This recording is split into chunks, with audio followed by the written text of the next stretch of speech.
Welcome to our YouTube channel. This is 2024 Year in Roses, where we talk about everything roses, detailing what's happening in the garden from pruning to growing. Right now, we're about the third week of February, February 19th. You might say, hey, Eric, these roses look pretty good. We did a heavy pruning in the fall because our roses were too tall. So I didn't have to do too much pruning. You can see they're already leafing out prior to any pruning. We had some winter dieback. We got down to 15 degrees. But what is this stuff down the cane? Unfortunately, this is canker. At least half my roses have this, and I'm worried some of them could die because of it.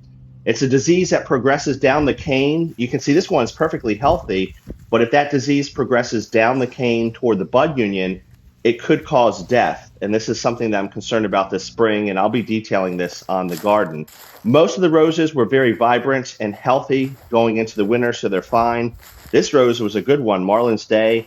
Unfortunately, I'm not sure it's going to make it based on what I've seen the last couple weeks. But overall, the garden is in pretty good shape. You can see some of these canes are 2.5 to 3.5 feet long. This is prior to pruning, and they are already leafing out.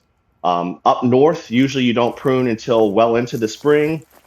Here in Eastern North Carolina, it's usually about the third week of February. And it was tricky for me. When I first moved down here, I wasn't used to a rose having leaves year round. They're not growing actively, but they certainly leaf out during the winter, especially during our warm periods. Then we can have temperatures in the teens. So it's extremely tricky down here to grow in the wintertime.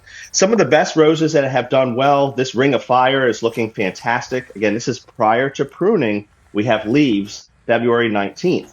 Pope John Paul II, also looking outstanding. Some of these did have canker, but they look so big, I think we'll be able to cut that disease out. This is Mr. Lincoln, always a fragrant red rose that I recommend. And Alina, one of the best yellow roses you can get. Look how healthy this is. This is February 19th. 19th. We're not talking the spring yet, and it's looking good.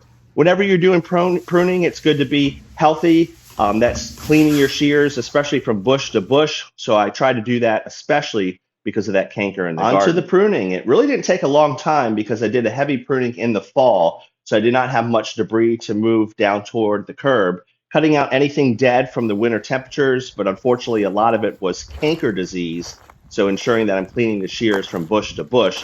Cleaning up the bush, cutting to an outside bud eye, there's certainly a lot of videos on that. But overall, the garden is looking good, so look for some videos in the coming weeks. I think you're going to be shocked at how much growth we get here through March.